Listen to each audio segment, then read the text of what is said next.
Hey guys, and welcome to the very first playthrough that I'm going to be doing of this channel, and that playthrough is going to be of this game called Sorcery. Now I know not many of you are probably familiar with this game, as I certainly wasn't, and I feel like I've watched a fair amount of video games.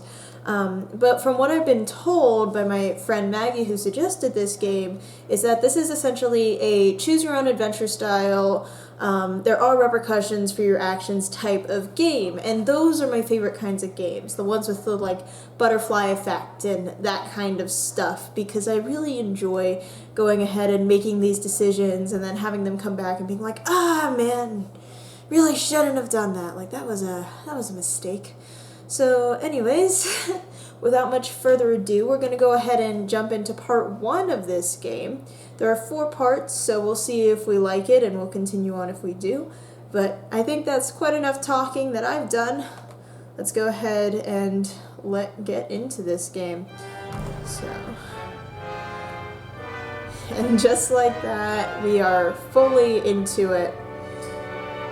So, yeah. You have walked the wilds of Kakabad through Care and the spiteful backlands all the way into Mamping. You have survived traps, thieves, serpents, and vengeful gods, and now it is here, the crown of kings. It is said the crown was never forged, only found by Shalana the Reformer, a lowly foot soldier who became emperor of the Eastern world. Such is the power of the crown. The air around it crackles with influence. Yeah, I think I'll take that. That seems like a good idea. I think that's a good way to start out this game. Your destiny awaits with the crown in your hands. Well, that was easy. You will be as powerful as Sharlana. The goblins are arming, the giants are waking, and the birdmen carving cruel daggers from the stone. War will come, but you will prevent it. But then the image of the crown begins to flicker. You rush forwards. It's a trap. And startle yourself awake. It started right on off with that. It's all a dream trope. You are alone, exhausted, in the little hut in the outpost settlement. Your unimaginable journey is not even a single step begun. Alright, going ahead and getting right on into it. Inkle presents Sorcery. I do like how they have the exclamation point here at the end. I really feel that that makes it that much of a better game. So this is part 1 that we're going to go ahead and dive right on into. So this is me. It is sunrise, you dress, breakfast on bread and goat's milk, and collect the pack and sword from beside your bread. Well, I usually like to go on the offensive, so let's go ahead and test the blade first. You test the blade against your thumb. The blacksmith has done well. The edge is keen and draws a narrow line of blood. Outside the hut, you hear the outpost settlement stirring to life. I think I'll go ahead and pray for luck. It can't hurt, right? Close your eyes and raise a prayer to your spirit guide. This morning it has the form of a panther, but what will it become once your journey truly begins? A great calm descends on you. Time to go. Alright, so I have heard that in this game there are these spirits that are up here, and while right now I have a panther that can change very easily, and as I go through the game that will change, so it won't let me see what it is. Oh well, I guess we shall move on. They probably want us to finish the tutorial first. Alright. Eyes follow you as you leave the hut and walk towards the great Shamanti wall. The frontiers people of this tiny settlement are well aware of your mission. Let's greet them. Let's not be a jerk. Let's be nice. You turn to them and bow. Some smile in reply, but are too afraid to approach. Others make gestures of protection. You are going beyond the wall, so they believe you to be cursed. Well, that's not nice. A man is waiting on the path of Kentopani Gate, the final doorway between Analand and the wilds of Kakabad. You recognize the sergeant of the Sightmaster Warriors. He holds out his hand. Well, again, let's be nice. I don't see a reason to be a jerk right now. Greetings, Sergeant. He touches his forehead with 2 fingers. You're almost ready, my lady, he says. I have for you a gift from the king. 24 gold pieces. This is all we can spare this time. He holds out a pouch. I'm gonna take half. Because if that's all they can spare, then they could use having half. You take the bag, count out half the coins, and return the rest. The king will need them should I fail, you declare. You chose a harder path, but I respect you for it, the Sightmaster replies. You must collect your spell book if you wish the magic to aid you, and should wish you to practice your sword play. I will go one last round with you. And he points with his staff towards the training ground. Oh, well, that seems like a good idea. First, let's go ahead and collect the spell book. One of the huts, set slightly back from the others, is decorated with glyphs and strange symbols. A terrible smell emanates from the doorway. This is the hut of the chief mage. He has been preparing your spellbook for days, reading star charts to work out which spells will be available to you in the different locations in the hills and beyond. I couldn't go without the book. You lift the flap and go inside. The mage looks up at you with haggard, sleepless eyes and presses the book into your hands. Do you understand how to use this? He asks. Tell me. Each spell is crafted through the alignment of 3 stars, he begins. The spell Zap, for example, is made by aligning Zarathustra, Argus, and Pini. But that is not important. What matters is what the spell is called and what it does. Zap will give you control over lightning. Hot will create a fireball. Foff will create a force field around you. Shall I continue? Tell me more. The mage nods. The law spell is formed from Lilith, August, and Wex, and it will allow you to control the will of unintelligent creatures. The wall spell is quite different and uses stars. The order matters, you see. Wall creates an invisible barrier. You will find the rest in the book, he adds, tapping the leather-bound volume. Thank you. I won't press him for more. He seems pretty tired. He scratches absently at his ear. Remember, some spells will cost you effort to use, but the ones that don't will not work without a focus, an item of some kind. You will need to read the book to know what. Ah, okay. So, that's interesting. Let's go ahead and, I guess, buy rations real quick with our 12 gold.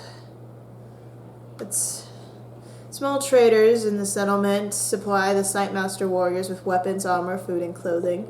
You go over with the sergeant to stall selling flatbreads and cheese. 2 golds per ration, the owner says. That seems expensive. Do you know who I am? I'm Analan's new hope, you tell him. The man looks uncomfortable. I know that, but I have to feed my family today. I'll take 4.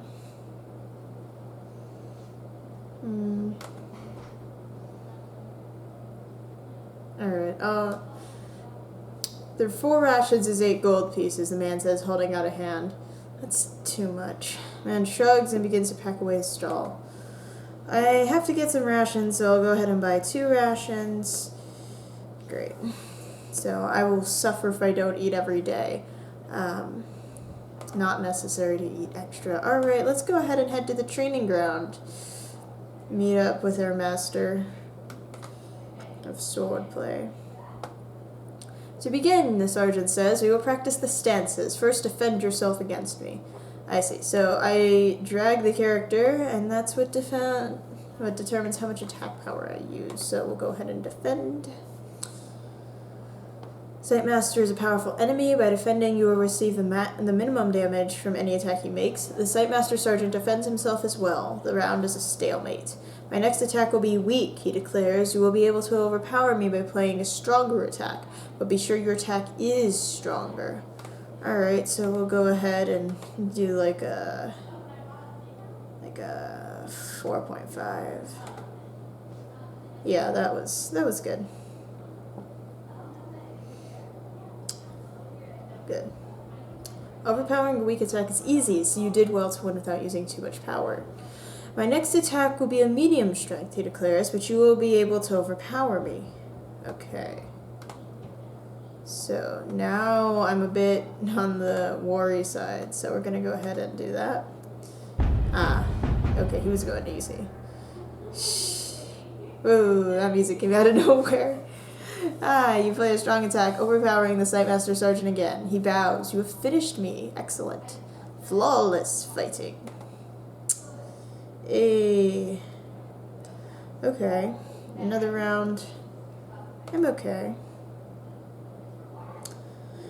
You shake your head. Very good, the sergeant agrees. But if you wish a bout in earnest, then I warn you, I will not go easy on you.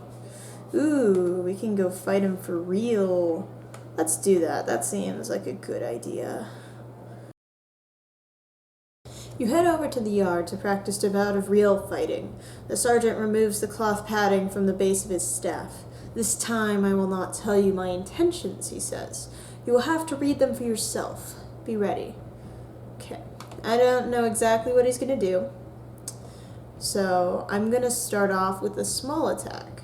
I didn't get through this part in the tutorial, but from what I have learned playing through the very beginning of this game previously, you can do these small attacks that are right around like 1 power, and then if they defend, you actually get through it and can hurt them. So we're going to go ahead and try that.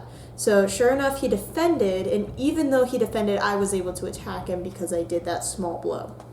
So, the Sightmaster bows to you, taps the ground with his long staff, and takes his position. You begin with a light jab, saving your energy, needling him and trying to test him out. The sergeant covers himself. He shifts his grip to hold his staff more loosely. He seems to be preparing a simple jab. Chance to overpower him, perhaps? Well, I guess I'm psychic because somehow I know what he's going to do. So that's cool. We'll just go ahead and do a nice even 4. And yep, sure enough, 4 was able to cut it, quite literally, and do some damage. Alright, relentlessly, you cut and thrust, keeping him pinned. You swing your sword fast in towards his chest, but his own move is fast and careful, and he is able to parry the very worst of the strike. You see his arm grow tense. He's readying for a strong attack. Alright. So he's used some of his stamina, and so have I. Now I'm going to make a decision that I'll probably regret. I'm going to try to overpower his strong attack. Now, the reason I'm doing this is if you defend, you always take 1 damage. And you can't get a perfect fight if you take 1 damage. So by trying to overpower him here, I'm essentially trying to win the fight without getting damaged. So we'll find out if this is enough. Oh, okay. Just barely, but it was enough. There it is. You send him plunging backwards across the dirt and into a low hut, which collapses under his weight. The local washerwoman begins to laugh with a noise like jackals. It is enough to finish him. The Sightmaster throws down his staff. You have me, he declares with a grin. No stamina lost. Flawless fighting. I think that was pretty good work right there. The sergeant is gasping for breath. He bows to you once more. Excellent, he declares. Few women have ever bested me. Oh, excuse you. Since when was gender in this? Oh, well. Proved him wrong.